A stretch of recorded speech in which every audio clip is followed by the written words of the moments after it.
a baax. mais peut-être balaa premier ministre même mooy ministre yi nga xam ne ñoo sekk d'abord li waroon a mën a saafara grève bi. ministère de tutelle peut-être justice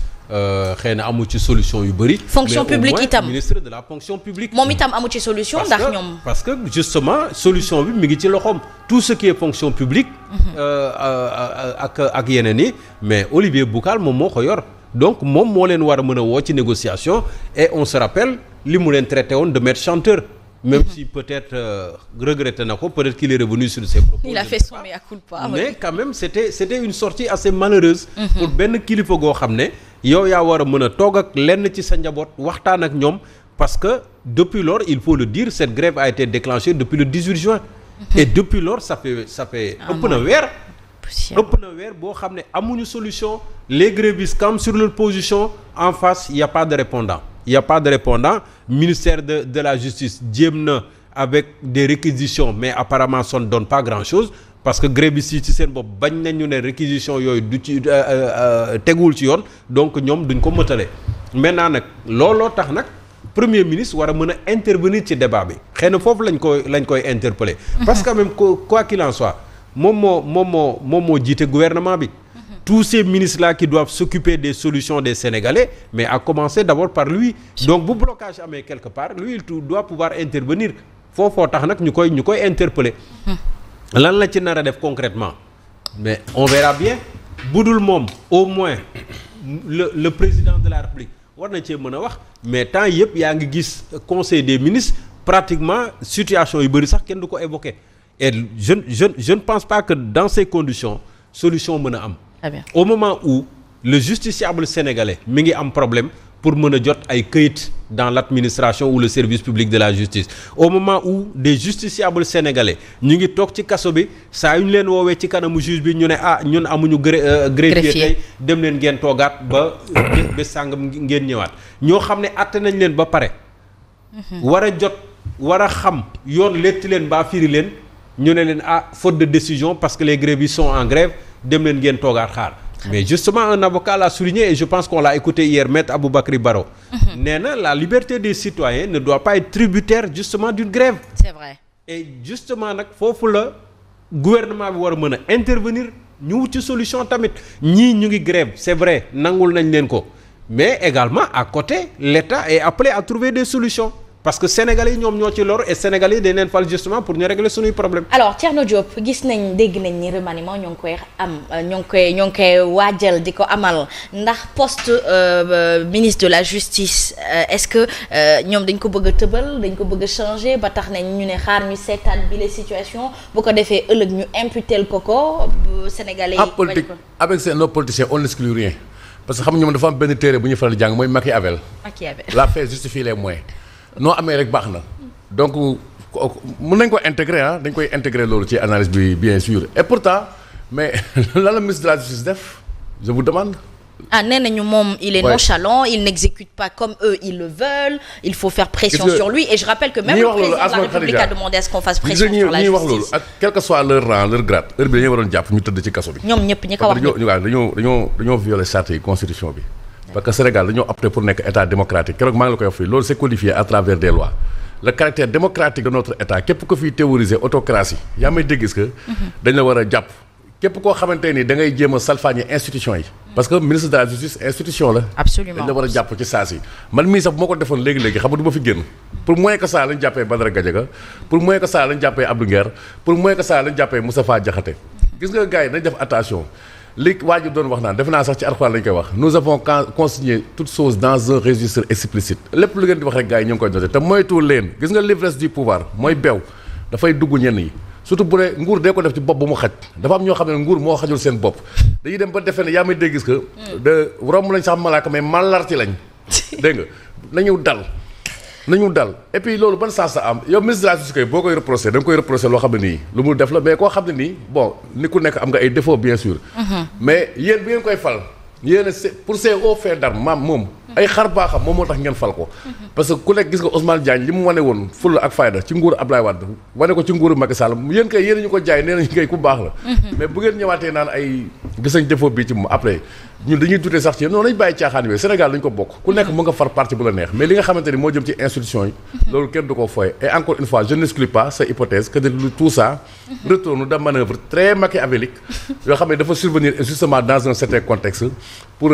exercer quelques pressions quelques efforts sur le ministre de la justice j'intègre l'hypothèse parce que dañuy analyser rek fi nga xamante ne nu mu tuddati fas mënul daw egg fa xel mu naan wéqit ñàlli ba foofu daa fay taxaw Mamadou Fofana ndax lii dafa bokk ci répercussion la ñuy wax ne discorde dafa am ca kaw diggante parce que lii sujet la bi ñu war a mën a waxtaanee conseil des ministres bu fekkee ni amul est-ce que loolu ça acte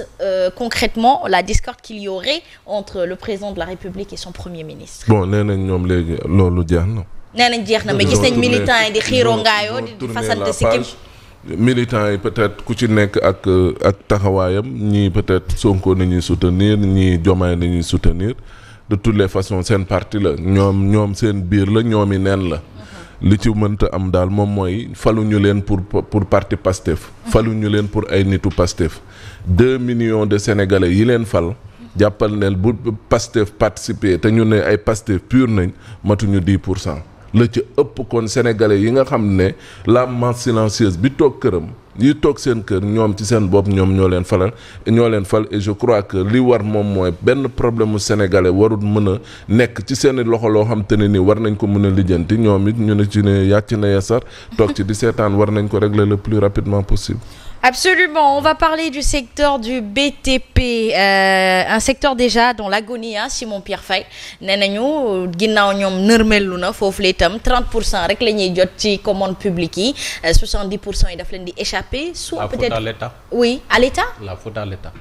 Encore l'État. La faute à l'État. Parce que quand on parle de commande publique, il doit y avoir un minimum de préférence nationale. Une discrimination positive. Mais fii discrimination moom moo am. Négative. Négative boo xam ne sunuy secteur privé notamment dans le secteur du BTP ñoom ñoo koy subir li ëpp ci sunuy chantier BTP mais c'est des entreprises étrangères ñoom ñoo koy construire je pense que la dernière fois on en a parlé ici ñun sunu entreprise souvent ay sous-traitants c'est des sous-traitants et ça c'est dommage donc masse bi nga mënoon absorber ci ay financement ci ay capitaux finalement da lay échapper quoi ça fait que on va se contenter de petits marchés à gauche à droite mais ça ne fait pas vivre le secteur du BTP alors qu'on a des géants ici yoo xam ne peut-être même ñenn ñu ngi briller dans la sous-région pendant qu'au Sénégal ñu ngi leen di xañ yenn marché yi ñii bi ñuy ñëw dañu waxoon rupture promesse de rupture mais rupture boobu nañ ko commencer concrétiser peut-être que ak li ARCOP commencé avec les acteurs du secteur xëy na dina mën a génne dara mais cette commande publique ça fait débat depuis des années depuis Abdoulaye Wade depuis Macky Sall et tout xool ko ci secteur yi de manière générale qu'est-ce qu'on n'a pas dit sur par exemple le secteur du cuir au Sénégal ñun ñu bëri on préfère jëndee ay dàll yu jóge bitim réew pourtant ay dàllu ngaay a ngi fi bu dul tabaski wala korité doo jënd dàllu ngaay parce que ça va avec nos tenues traditionnelles mais après on oublie nga jël dàll yooyu ranger ko ci suufu lal bi après dem sa yoon donc et alors que ces secteurs là gis nga boo demee ngaay ñoom toll woon nañu foo xam ne ñu bëri ci ñoom dañoo dem formation Italie parce que l'Italie dans le domaine du cuir est un des leaders mondiaux demoon foofu formé wu dans l'artisanat et l'industrie du cuir en Italie indi sax ay machines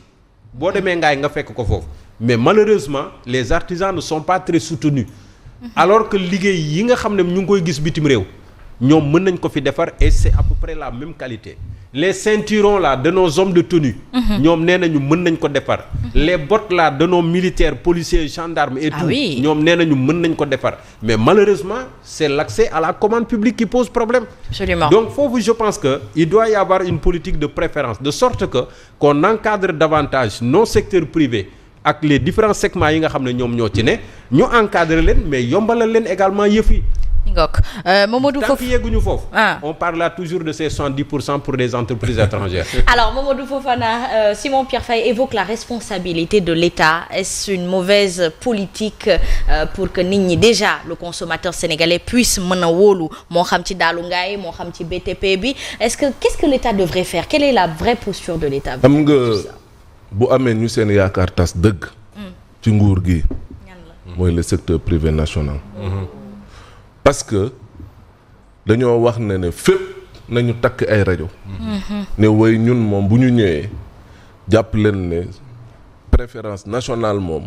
nekkatul loo xamante ne nii dañ koy laam-laame ce sera une réalité. mais tey à ce jour nii may wax ak yow yëpp nax saay na. pourquoi parce que tey boo jëlee secteur BTP bi ARCOP wax na ci te li ci ëpp marché yi foofu la ëppee doole. dette intérieure bi ça tourne autour de 500 milliards mais 500 milliards rien que pour 7 entreprises lu ñu leen yoree rek toll na ci 276 milliards. Tu vois? li nga xam ne ay marché la yoo xamante ne nii dañ ko war a exécuter. yoo xamante ne nii ni financement bi lépp pare na. ba nga xamante ne nii li ci des rek moom mooy tàmbali. ak ay marché yoo xam ne nii moom dindi nañ ko. ça tourne autour de 300 milliards. ñu ne ci 500 milliards yu ñu leen ameel ren ci loi de finances rectificative bi ñu def bi. nee nañ 100 milliards nañuy jël séddale ko waa BTP. mais 100 milliards lan la mën ci CSE mi nga xamante ne nii carnet de commande am ça tourne autour de 500 milliards. mu dégringolé daanu ba 20 milliards. CDE ñi ngi doon am aux alentours de 3500 à 4000 employés. tey jii nii ña ngay wàññi ay 1000 jàpp ay 1500 employés. vous allez à Eiffage presque lu tolloog 1800 employés yoo xamante ne nii mais sa waay ñi ngi ci situation yoo xamante ne nii tey guddi gu bët setagul la. pourquoi parce que. dañ situation bi da leen a imposer pour ñu def ce qu'on appelle un dégraissage forcé. oui parce que amatuñu marché yëf yi doxul bloqué na waa léegi fan employé mënoo leen téye et c'est des emplois directs ak ay emplois indirects yoo xamante ne nii ku ci nekk da ci doon suturlu mais loolu nga jël loolu soxna si nga teg ko à côté nga dégg ne le ministre de l'urbanisme sama mbokk mi dem na signé ji ak ay chinois jox leen marché boo xamante ne ni toll na ci 500 milliards ci lu jëm ci wàllum logements sociaux yi nga dégg ñu ne la à côté SICAP signé na encore ak ay chinois jox leen ay marché waa léegi secteur privé national boobu nga foog ne léegi nu ñuy def ñoom du ñu nërmel amul benn dëkk boo xam ne au monde di nga fa dem en tant que investisseur tey nga ñëw ñu jox la daanaka 100% capital bi nga gérer ko xam nga la ñuy def c'est du 60-40 dañ la naan 60% ngay jël doomu réew mi Simon Faye day yëngatu ci mbir mi moom mooy jël 40% yi Sénégal ngay gis nga ñëw saa waay secteur yëpp boo xoolee nga gis ne lépp ñun maîtriser wuñ ci dara banque assurance français yi ñoom ñoo fa nekk marocains yi turc hollandais ainsi de suite nga dem ci agriculture nga ñëw jël Mimran jox ko 15000 hectares ne ko woy yow yoral suukaru Sénégal nga xañ doomu Sénégal ay hectares fa laa jëm si 15000 hectares nga jox ko Mimran ne ko woy yow moom jëlal lii nga dem di bay jël suukar sa di ko jaay Sénégalais yi bénéficier nga def ko sa poche jéggaani ñu yóbbu ko bitim réew dem dundee ko